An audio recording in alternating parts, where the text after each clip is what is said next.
नमस्कार विद्यार्थी मित्रांनो, ज्ञानप्रभा या आपल्या एज्युकेशनल प्लॅटफॉर्मवर तुम्हा सर्वांचे पुन्हा एकदा स्वागत. 2024 मधील संयुक्त पूर्व परीक्षा तोंडावर आलेली आहे. तर त्यापूर्वी आपण 2023 मध्ये झालेल्या संयुक्त पूर्व परीक्षेमधील विज्ञान या घटकावर आलेले काही प्रश्न या ठिकाणी बघूयात या सेशनमध्ये. ठीक आहे. 2023 संयुक्त पूर्व परीक्षा विज्ञान घटक. चला तर मग सुरू करूया आजचं सेशन. संच क्रमांक ए आहे 2023 ची कंबाईन ग्रुप बी आणि ग्रुप सी ही एक्झाम आहे. यामध्ये विज्ञानाचे प्रश्न सुरू होतात प्रश्न क्रमांक 66 पासून. तर आपण 66 क्रमांकाचा प्रश्न इथून सुरुवात करूयात.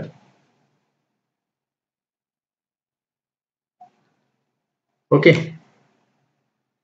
बघा मित्रांनो, पहिला प्रश्न जो आहे सायन्सचा, शेवाळ वर्गीकरणामध्ये कीटोफेरॉल्स हा गट खालीलपैकी कोणत्या वर्गामध्ये येतो?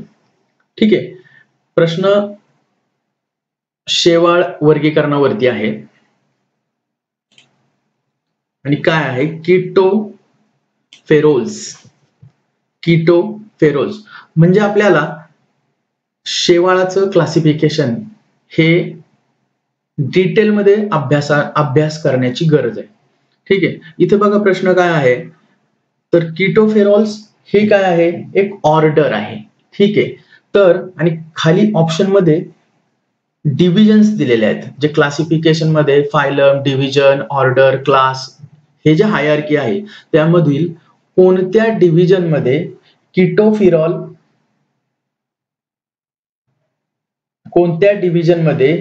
कीटोफेरॉल्स हा क्लास ही ऑर्डर येते हे आपल्याला विचारले. तर याचं अचूक उत्तर येईल बघा, ऑप्शन क्रमांक 1 क्लोरोफायटा. म्हणजे ग्रीन अल्गी जे आहेत, ग्रीन अल्गीचा जो ग्रुप आहे क्लोरोफायटा, त्या डिव्हिजन मध्ये कीटोफोरेल्स नावाची ऑर्डर इन्क्लूड होते. नेक्स्ट प्रश्न बघूयात. ओके, नेक्स्ट प्रश्न बघा काय आहे, वनस्पती पोषण या घटकावर आहे. अति पाण्यामुळे वनस्पती मृत होतात कारण, म्हणजे अति पाणी दिलं वनस्पतीला तर त्या का मृत होतात त्यातील कारण दिलीत. बघा कारण ऑप्शन काय आहेत, पाण्यामुळे मातीच्या सामूचे उदासीनीकरण होते. असं काय आहे का की पाण्यामुळे मातीचा पीएच न्यूट्रल होतो? असं काही नाहीये. त्यानंतर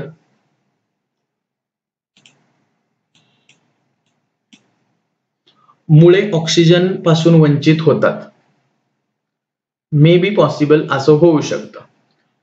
ऑक्सिजन पासून मुळे वंचित होऊ शकतात. पाण्यामुळे मुळावरील परजीवींची वाढ होते. जर तिथं अति प्रमाणात पाणी आहे तर परजीवींची वाढ होईल, पण हे कारण नाहीये की वनस्पती मृत होऊ शकतो. त्यामुळं हा पण ऑप्शन इथे जमत नाही. त्यानंतर ऑप्शन क्रमांक 4 आहे, वनस्पतीच्या वाढीसाठी आवश्यक असलेली सर्व खनिजे पाण्यात नसतात. हे पण काही उत्तर बरोबर वाटत नाही, कारण खनिज असणं आणि नसणं हे पाण्याचा रोल नाहीये, तो मातीमधून खनिज मिळतात याला वनस्पतींना. म्हणून मुळे ऑक्सिजन पासून वंचित होतात हे अगदी बरोबर होईल. कारण बघा, जर पाणी तिथं साचून राहिलं मुळांच्या इथं, तर ऑक्सिजन देखील गरजेचं आहे प्लॅन्ट्सला किंवा मुळांना. ठीक आहे. म्हणून प्रश्न क्रमांक 67चं उत्तर येईल पर्याय क्रमांक 2, मुळे ऑक्सिजन पासून वंचित होतात अति पाण्यामुळे, त्यामुळे वनस्पती मृत होते. नेक्स्ट प्रश्न बघूयात आपण.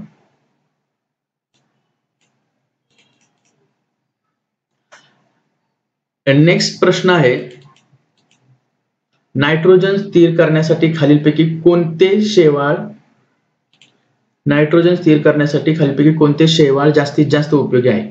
आता इथं बघा, नायट्रोजन स्थिर करण्यासाठी शेवाळ आपण माहितीये सायनोबॅक्टेरिया हा जो अल्गीचा ग्रुप आहे तर तो मेनली नायट्रोजन फिक्सेशन मध्ये काम करतो. तर इथं सायनोबॅक्टेरिया ऑप्शन आहे का? नाही. क्लोरोफायसी आहे, रोडोफायसी आहे, फिओफायसी आहे. मग यातलं ऑप्शन उत्तर काय येईल आपलं? तर तुम्हाला हे माहिती पाहिजे की मिक्झोफायसी म्हणजेच सायनोबॅक्टेरिया, ब्ल्यू ग्रीन अल्गी ही 3 नावं एकाच ग्रुपसाठी आहे. मिक्झोफायसी म्हणजेच ब्ल्यू ग्रीन अल्गी आणि म्हणजेच सायनोबॅक्टेरिया. ठीक आहे. या 3 टर्म्स ह्या एकाच ग्रुपसाठी आहेत आणि नायट्रोजन फिक्सेशन करणारा अल्गीचा ग्रुप तो आहे. कोणता? मिक्झोफायसी, सायनोबॅक्टेरिया आणि ब्ल्यू ग्रीन अल्गी म्हणजे एकच, आणि ते काय करतात तर नायट्रोजन फिक्सेशन. म्हणजे आपलं बरोबर उत्तर येईल मिक्झोफायसी. नेक्स्ट प्रश्न पाहू. प्रश्न क्रमांक 69. इथे बघा, मिओसिस या घटकावर सेल डिव्हिजन, मिओसिस.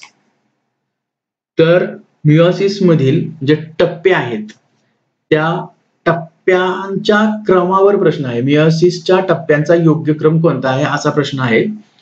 इथे आपल्याला मिओसिस, मायटोसिस काय आहे हे माहिती पाहिजे. त्यानंतर मिओसिस आणि मायटोसिस मध्ये ज्या स्टेप्स घडतात, ठीक आहे. मिओसिस कुठे होतं तर मिओसिस हे बहुतेक करून रिप्रोडक्टिव्ह सेल मध्ये होतं आणि मायटोसिस हे जनरल सेल डिव्हिजन मध्ये होतं. तर मिओसिस मध्ये होतं काय तर क्रोमोझोम नंबर हाफ होतो आणि मायटोसिस मध्ये काय, पॅरेंट सेल पासून सेम क्रोमोझोम नंबरची सेल तयार होते. ठीक आहे, ही झाली कन्सेप्ट. तर या मिओसिस प्रक्रियामध्ये काही स्टेप्स आहेत. 2 प्रकारच्या स्टेप आहेत महत्वाच्या पहिल्या, आणि त्या 2 स्टेप मधल्या पहिल्या स्टेपमध्ये 5 स्टेप्स आहेत. त्यांचं नाव प्रोफेज, मेटाफेज, अॅनाफेज, टेलोफेज, कायनेसिस अशा आहेत. ठीक आहे. तर मग यांचा सिक्वेन्स सुद्धा कधी विचारू शकतात. इथे काय विचारलंय, प्रोफेज जी मिओसिसची पहिली स्टेप आहे, 2 स्टेप मधली जी पहिली स्टेप आहे त्या पहिल्या स्टेप मधील या स्टेप्स आहेत बघा. इतक्या डिटेल जाऊन प्रश्न विचारलेला आहे. याचं उत्तर येतं, करेक्ट आन्सर येतं त्याचं ऑप्शन क्रमांक 3, लेप्टोटीन, झायगोटीन, पॅचिटीन, डिप्लोटीन आणि डायकायनेसिस. अशा पद्धतीने खूप डिटेल अभ्यास करणं गरजेचं आहे. मिओसिसच्या स्टेप्स कोणत्या? 2 स्टेप्स. 2 स्टेप्स मधील पहिल्या स्टेप्सच्या आणखी काही स्टेप्स आहेत आणि त्या पहिल्या स्टेप्स मधल्या या काही स्टेप्स आहेत. इतक्या डीप क्वेश्चन आहेत. मिओसिस, मायटोसिस हे तर माहिती पाहिजेच. त्यानंतर त्यांच्या फेजेस कोणत्या आहेत सेल डिव्हिजन मधल्या त्या आपल्याला माहिती पाहिजे. पुढचा प्रश्न पाहू. ओके, पुढचा प्रश्न आहे केमिस्ट्री मधला प्रश्न आहे. अँटीमनी संयुगे टिंबटिंबच्या उपचारांसाठी वापरण्याची शिफारस केली जाते. ठीक आहे. तर अँटीमनी म्हणजे काय? अँटीमनी हे एक मूलद्रव्य आहे. त्याचा सिम्बॉल कोण सांगू शकेल का? अँटीमनीचं सिम्बॉल जे केमिकल सिम्बॉल मध्ये तो एलिमेंट रिप्रेझेंट करतात त्याचं सिम्बॉल काय आहे अँटीमनीचं? कमेंट मध्ये सांगा बरं. तर इथे काही डिसीजची नावं दिली. एलिफेंटायसिस, त्यानंतर फॅसिओलोप्सिस, त्यानंतर सिस्टोमायोसिस, अशी काही डिसीजची नावं दिलीत. हे सर्व डिसीजेस पॅरासायटिक डिसीजेस आहेत. ठीक आहे. एलिफेंटायसिस म्हणजे फिलेरिया, आपण हत्ती रोग ज्याला म्हणतो तो रोग आहे.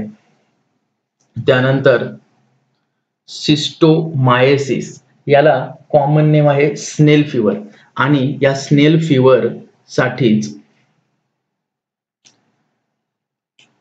अँटीमनी संयुगे वापरण्याचं सांगितलं जातं. म्हणजे मेडिकल यूज आहे अँटीमनीचा. तर तो कोणत्या डिसीजमध्ये? सिस्टोमायसिस हा एक पॅरासायटिक डिसीजेस आहे. स्नेल फिवर देखील त्याला म्हणतात.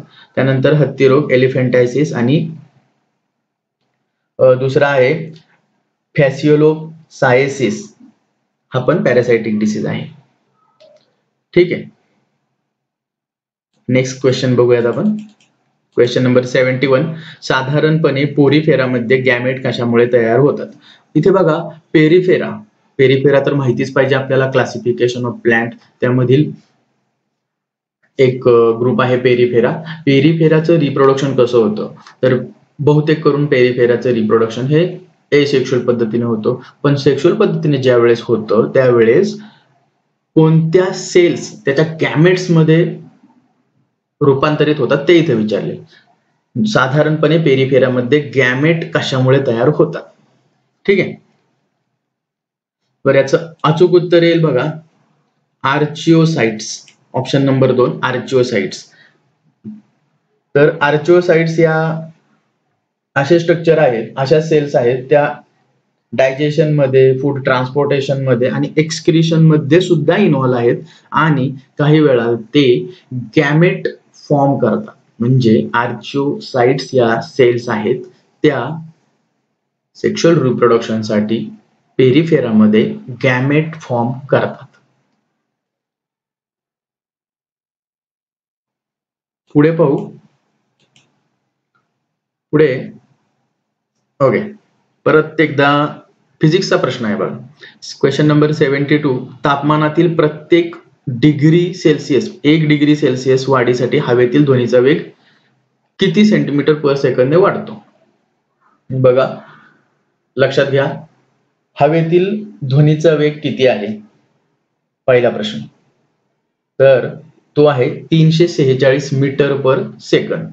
ठीक आहे, किंवा 3.46 metre per second, sorry centimetre per second असं म्हणता येईल.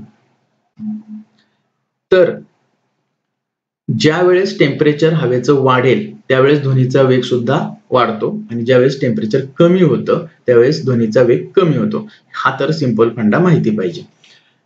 त्यानंतर 1 डिग्री सेल्सिअसने ज्यावेळेस टेम्परेचर वाढतं त्यावेळेस 61 सेंटीमीटर पर सेकंद ने ध्वनीचा वेग वाढतो.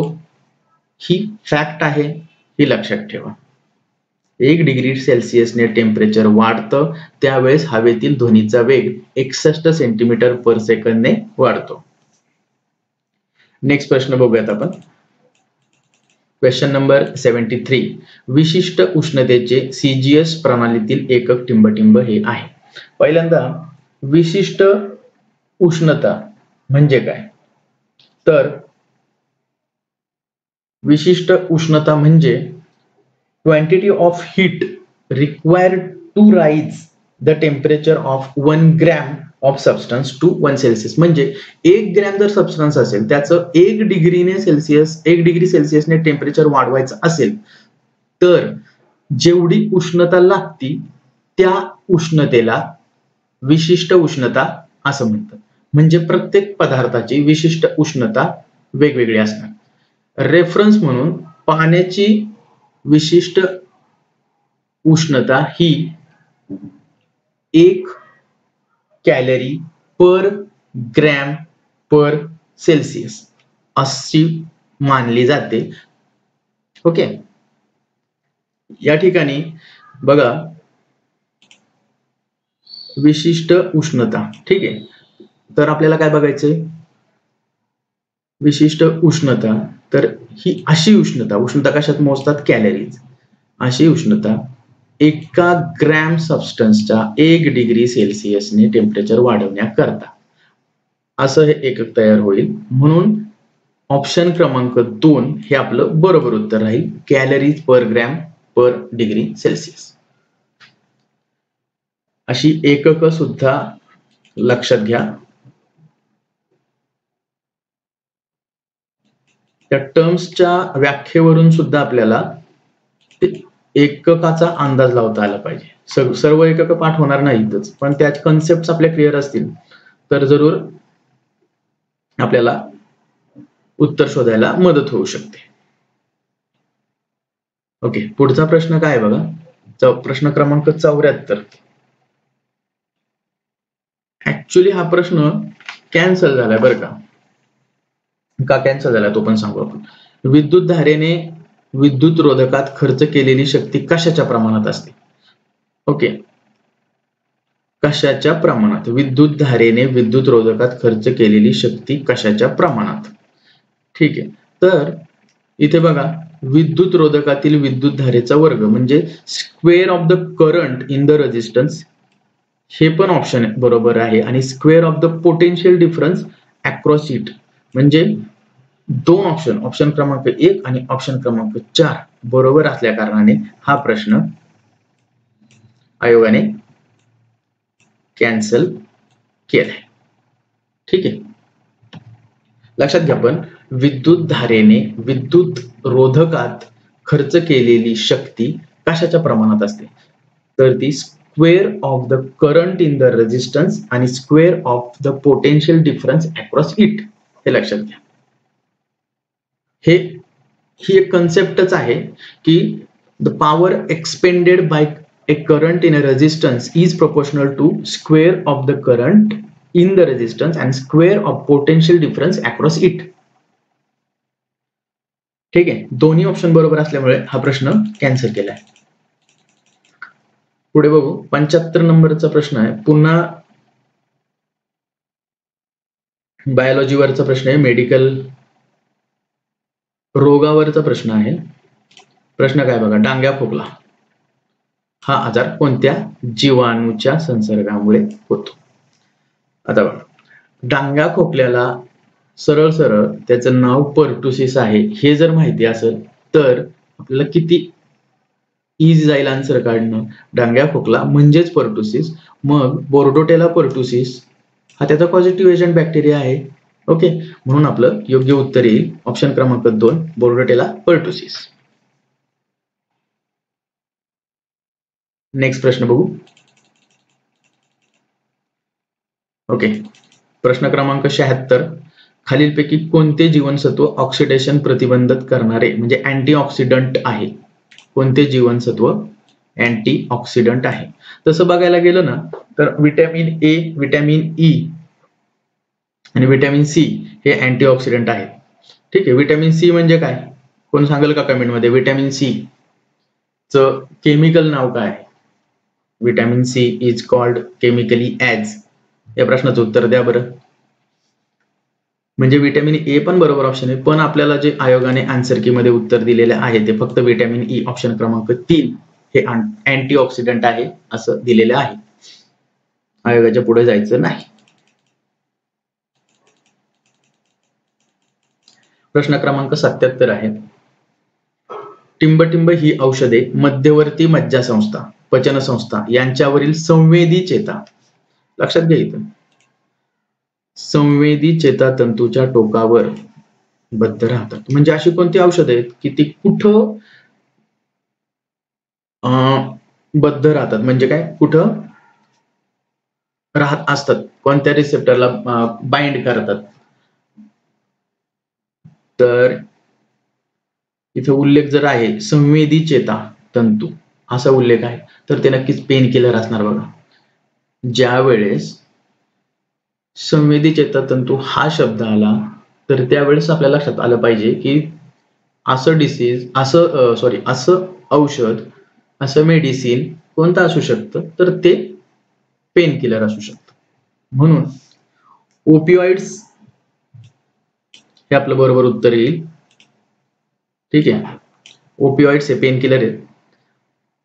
म्हणून opioid are drugs which bind to receptor present in central nervous system and gastrointestinal tract. ठीक आहे, 78 नंबरचा प्रश्न आहे. German silver is alloy of. प्रश्न काय बघा, जर्मन सिल्वर, सिंपल प्रश्न. जर्मन सिल्वर काय आहे बाबा? तर जर्मन सिल्वर कॉपर, निकेल आणि झिंक याचं मिश्रण आहे. म्हणून आपलं योग्य उत्तर येईल ऑप्शन क्रमांक 2, कॉपर, निकेल आणि झिंक यांचं मिळून जे अलॉय तयार होतं त्याला म्हणतात जर्मन सिल्वर. जर ऑप्शन कडे पाहिलं आपण, कॉपर झिंक आणि एसएन म्हणजे कथील म्हणजे टिन यांच्या मिश्रणाला काय म्हणतात? ब्रॉन्झ. आणि कॉपर आणि झिंक यांच्या मिश्रणाला म्हणतात ब्रास. ब्रॉन्झ आणि ब्रास हे लक्षात घ्या. जर्मन सिल्वर, कॉपर, निकेल आणि झिंक. मराठीमध्ये कॉपर, निकेल आणि जस्त. 79 नंबरचा प्रश्न आहे बघा. इथं ऍस्पिरिनचे रासायनिक नाव असा प्रश्न आहे. सरळ सरळ ऍस्पिरिन आपण बोली भाषेत सर्वांनी ऐकलं असेल. ऍस्पिरिन म्हणजे काय? तर ऍस्पिरिनचं अँटी इन्फ्लेमेटरी ड्रग आहे ते. ऍस्पिरिनचं केमिकल नाव काय आहे असा प्रश्न. तर हे आपल्याला माहितीच पाहिजे. कॉमन गोष्ट आहे. ऍस्पिरिन म्हणजे ओ ऍसिटिल सॅलिसिलिक ऍसिड. ठीक आहे, हे त्याचं केमिकल नेम आहे. म्हणून 79 नंबरच्या प्रश्नाचं उत्तर येईल पर्याय क्रमांक 1 ओ ऍसिटिल सॅलिसिलिक ऍसिड. शेवटचा प्रश्न आहे बघा.